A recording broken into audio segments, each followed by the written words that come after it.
When Sean shared what this speech was about, this event was about, I was very excited. It touched on all sorts of things that I find extremely exciting, that keep me up, that have been keeping me up and excited since, gosh, time immemorial, since before I started my career. So I'll throw a few words at you. Autonomy, control, cost management, and convenience. These are all words that appeal to all of us when we think of any technological advancement. So it's not only in health. When you think about, oh, you know what, mobile technology, you're thinking that. You're thinking about AI industry, that's what we're talking about. So it's all uniform when you think about technological innovation. Now, hands up, I suppose, if you've got a car.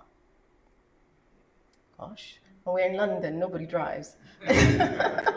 Keep your hands up if you know how much fuel is in your car currently. Yeah, how much fuel is in your car at the moment? And keep your hands up if you know when your next MOT is due.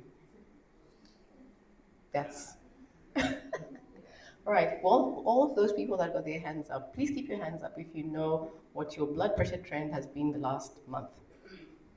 Oh, I'm impressed. How many of you know what your cholesterol is? Etc., etc., etc. No.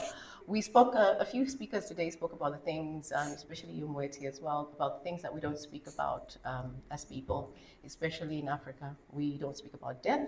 And I'll be to say we hardly speak about our health. We speak about our health, but we don't actually speak about our health. We talk about, oh, so-and-so is not feeling well, oh, we need to put together money for this and all that. But when we think about ourselves and the people we care about, we're not talking about the actual things that drive our health. So I asked you about your blood pressures and so forth and things like that. I want you to think about yourself in taking care of. So we think, oh, they're taking care of my mental health, which again we don't. I agree with you now. We don't talk about at all. We just really don't talk.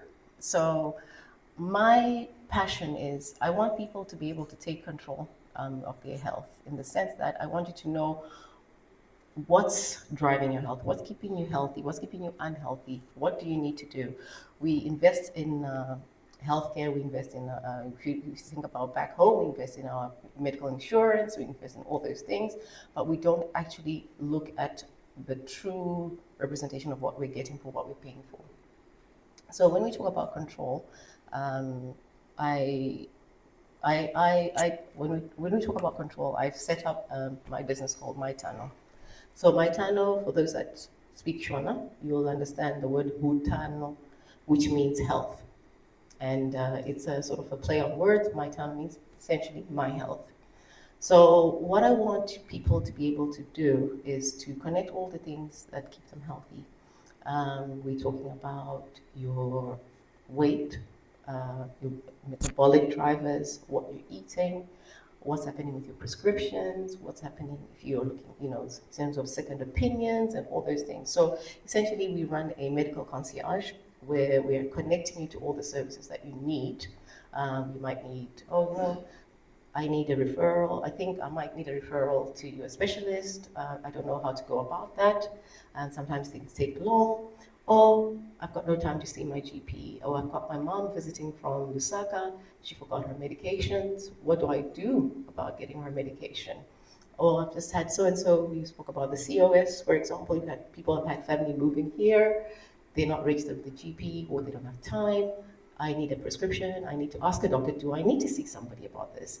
Am I okay? What's this worrying about? So at any point, you've got control and accessibility to what you need to take care of for yourself. We're thinking about Ubuntu. I'll drive us back to Ubuntu and sort of touch on my career as well. So my career started in Zimbabwe, where I was born and trained. And during my early years as a doctor, the things that obviously you go through different specialties, and the things that stuck with me and still stick with me today are the patient stories I heard along the way.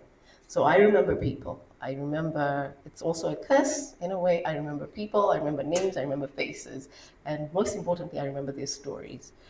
But the stories are what then stuck with me. So you get somebody, they're struggling with this aspect of their health, but then you realize, oh, where they're coming from, they don't have access. I worked in a tertiary institute for a while, so you've had people that have been referred to them from the middle of wherever with complications over things that could have been handled quite easily in a clinic, if they had access to it. You didn't even need a doctor there to sort this out.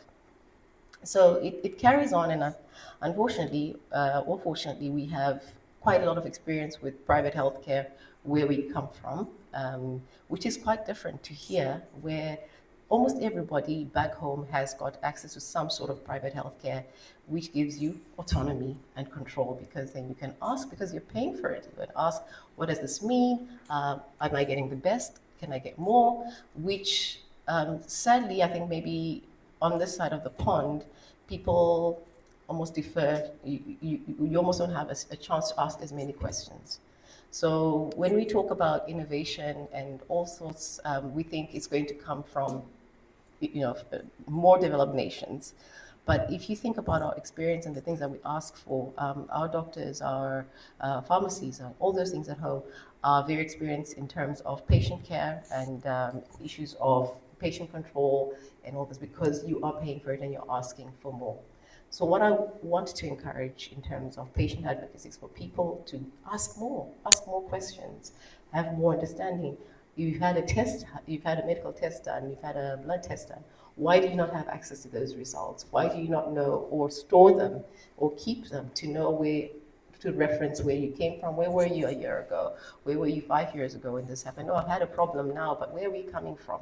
All this information is yours, and which is something that we're driving towards even in the patient advocacy, where we want to encourage people to, we want to interact with our patients, we want to share, we want to help you to make choices for your health. It's not just, oh, I've been to the doctor, I've been told I need to take this. You've got obviously the power to make a choice, or this doesn't work for me because of A, B, C, D, and I feel I need this. Or, but I've heard this, which is something that we talk about a lot in our communities. People will tell you, oh, I'm taking this for my blood pressure, I'm taking this, oh, but so and so, they've been taking this, they've been having this diet. And it's all conversations we're having in the community, but we don't take it to the front face of medicine, where these things actually actively drive the decisions that make your health a failure or a success. So I encourage, always for the dialogue, which then comes again to the spirit of Ubuntu. What are we talking about? Do we understand where you're coming from? Do we understand where you're going? Do you understand where we're coming from? Have you got the capacity to understand the information that's been given to you? Is it accessible to you? Is it convenient for you? Can you afford it? How can we help you to split the costs of your care and all that? So Mytano is a business that runs in the UK, and people struggle to imagine, why do I need private healthcare? I've got the NHS, but the face of NHS is evolving, it's changing. We don't have hours to sit with our GP and talk about all the things that are bothering us. You got your 10 minutes, choose your battle, come and talk to me about what you need, and that's it. Or this is what's going on with you. I just want to talk to somebody who understands. I've been given this treatment, I've been taking this medication for the last 20 years. Am I getting what I need to get out of it? Am I okay? I want to stop it. I'm not, I think it's got the side effects, and then you've got an opportunity. So we put you in contact with all of those aspects of your care. So that's what we do. In terms of wealth and health and the digital future of medicine, I think it's very exciting. We've had a few speakers today speak about the changes that happened with COVID. That was quite a transformative phase for all industries, including health. So the digital health and telemedicine and all that really leapt forward during that time. And honestly, there's no going back. We're just going to go forward. Namunji was speaking earlier about the ability to monitor patients from their homes, in the comfort of their homes, for different reasons. We want things done in the comfort of our homes, and we get better patient engagement that way. So even at Mytano, so we offer access to laboratory care from the comfort of your home. You've got the same digital monitoring tools and all these things that can be done from the it's amazing what you can get done remotely these days. So I encourage you all, as you sit and you think about your own personal health, how can you take control of it? What aspects of your health do you know? We spoke about mental health, we spoke about death, we spoke about all those things. We want to get a nice little soup, so to speak, where you are aware of where you stand with your health, and in all aspects. And that's what we all hope to do. And I feel the future is that people understand that they've got the power, they've got the control, and it's their right to have all this knowledge, and you ask for it. Ask it. It's different. I remember when I was studying in medical school, it was the doctors were all big and scary, and at that point, and no one dared ask anything, and that's how they ran their consultation rooms.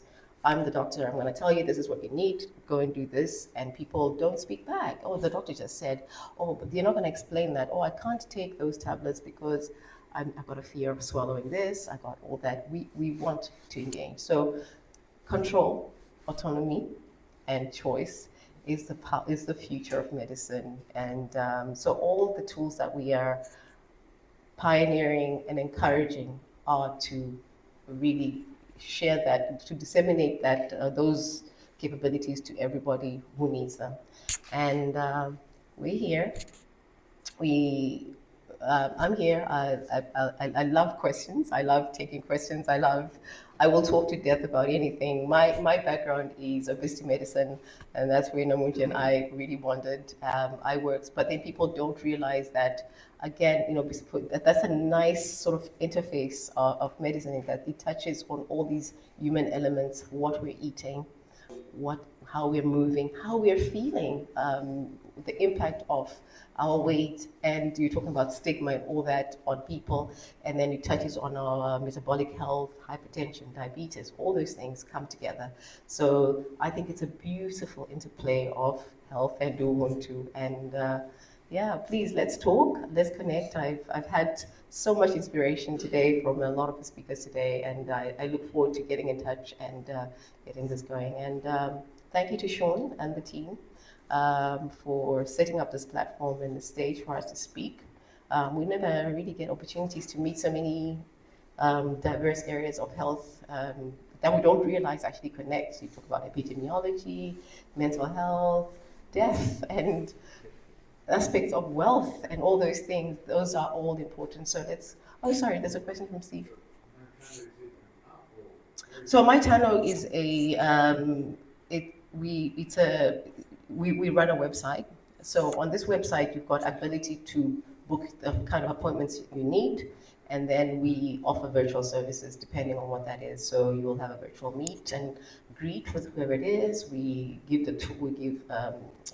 digital media. We send out if you need blood tests, or if we need to. The only thing I suppose we can't do obviously is do CT scans and that sort of thing from home. But we do have a network of private hospitals that we work with. You're able to get all that done as well. But yeah, and so forth. So we work with psychiatrists, psychologists, nutritionists, and that sort of thing. So we've got quite a nice network. And like I said, it's a concierge service of sorts, so we're able to connect you with all these things as you need.